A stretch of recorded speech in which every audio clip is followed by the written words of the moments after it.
लाल श्रीराम साहब अमर रहे। जी जिंदाबाद, बहन कुमारी मालती जी जिंदाबाद, बहन कुमारी मालती जी जिंदाबाद, बहन कुमारी मालती जी जिंदाबाद, बहन कुमारी मालती जी जिंदाबाद, बहन कुमारी मालती जी जिंदाबाद, जिंदाबाद।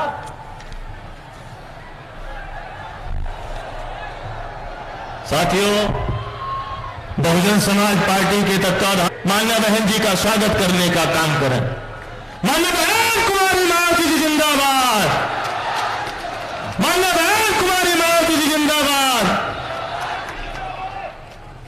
दूसरे हमारे प्रत्याशी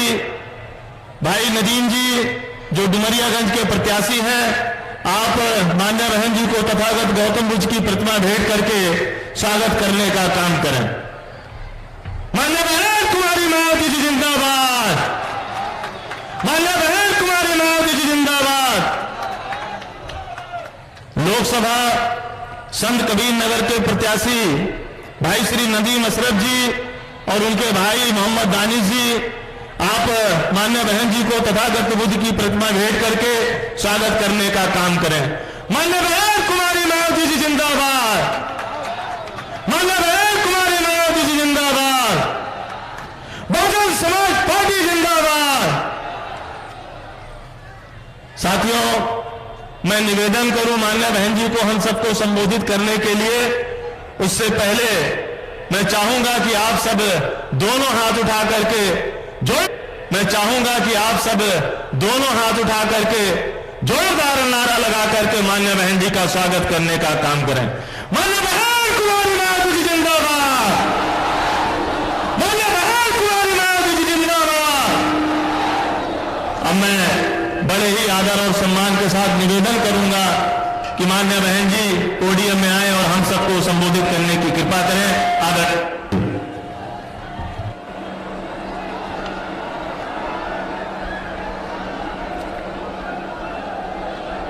बीएसपी की इस चुनावी जनसभा में इकट्ठा हुए पार्टी के सभी छोटे बड़े पदाधिकारी एवं कार्यकर्तागण, आज आप लोग देश में व जहां आपके उत्तर प्रदेश स्टेट में भी लोकसभा के लिए हो रहे आम चुनाव में अपनी पार्टी के उम्मीदवारों के समर्थन में मुझे सुनने के लिए यहाँ इकट्ठा हुए हैं, तो उसके लिए मैं आप सभी लोगों का हार्दिक दिल से आभार प्रकट करती हूँ।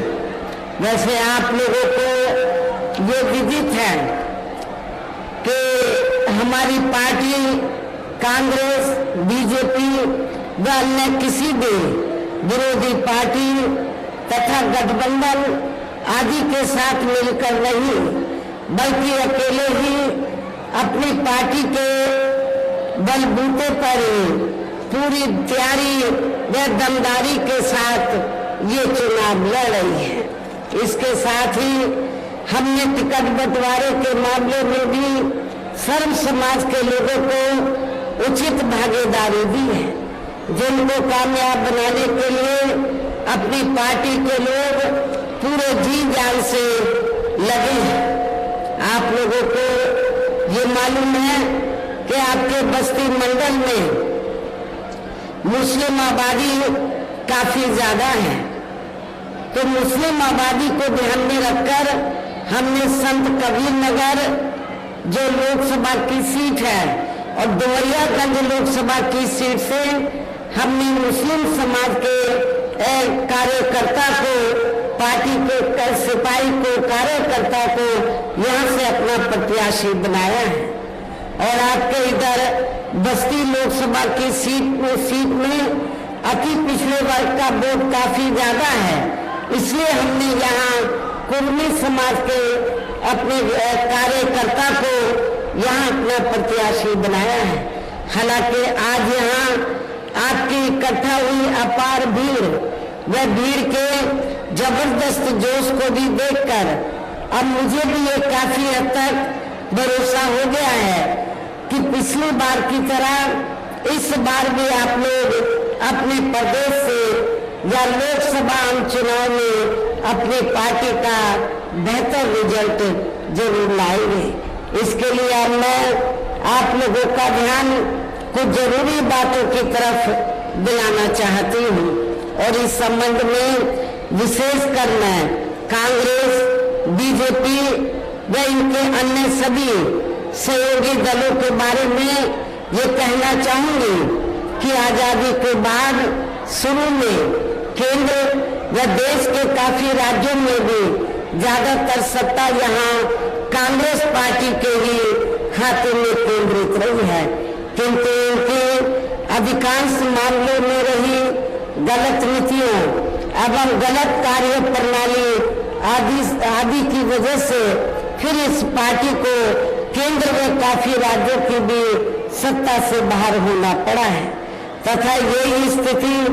इनकी सहयोगी पार्टियों की भी बनी रही है, जिसके कारण ही फिर पिछले कुछ वर्षों से बीजेपी व इनके सहयोगी दल केंद्र एवं काफी राज्यों की भी सत्ता में काबिज हो गए हैं, लेकिन इनकी भी ज्यादातर रही जातिवादी, पूंजीवादी, संकीर्ण, सांप्रदायिक व देशपूर्ण नीतियों एवं कार्य प्रणाली आदि से